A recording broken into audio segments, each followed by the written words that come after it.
The aim, Sam, is that the government wants to send some signals to international markets to calm the jitteriness we've had there over the last week or so, and to essentially show the markets that the government is not spending in a careless, carefree way, that they do still have an eye on the money, an eye on the borrowing levels. And one way of doing that, they say, is by, as Sir Robert Buckland said in that interview, taking a rigorous approach to bear down on public expenditure. Now, we've had a very similar tone coming from Kwasi Kwarteng, the Chancellor, writing in the newspapers, The Telegraph this morning, saying that he'll set out a plan to get debt falling at the end of November in his statement there, and that they would have sustainable and sensible spending and borrowing. Now, what might that look like? Well, Simon Clarke, another key ally of Liz Truss, the Levelling Up Secretary, has done an interview in The Times today where he's talked about the mismatch, as he sees it, between having an economy that is not productive enough and having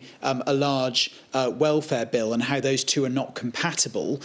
He also talked about capital spending projects, building stuff, things that were announced under the Boris Johnson government, and how that may need to be prioritised, or some of them delayed. And I think you put all that together, and as you can see from the Times headline there, many people take this as potentially a return to the austerity years of David Cameron. Economists we were talking to yesterday said that the combination of the level of rising prices and inflation and all of the tax cuts would mean that there could potentially need to be spending restraint in the order of what we got in those first Cameron years. Now, that, I think, will alarm many Conservative MPs, because it's certainly not what the government stood on in 2019 in the election. It is alarming as well the leaders and finance ministers of the devolved governments in Wales, Scotland and Northern Ireland, who of course get an appropriate amount of money from the UK government centrally, and are potentially seeing those amounts coming down. They have written to Kwasi Kwarteng today, in which they've been expressing their alarm about the situation. They've said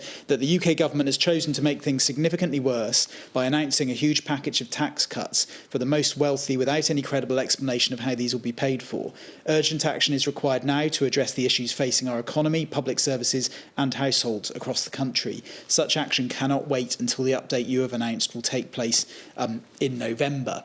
So clearly, devolved leaders not reassured. I think as Conservative MPs make their way to Birmingham this weekend for the annual get-together, the annual conference, many are looking for reassurance as well. Today, Mark Fulbrook, who is the Chief of Staff for Liz Truss, has sent a message out to all MPs saying he will be regularly sending them graphics to their mobile phone number to help explain the plan, saying that it's clear that where people understand it, they are prepared to give it a chance. So a lot of reassuring and reassurance going on, both to international markets, but also to the party's own MPs.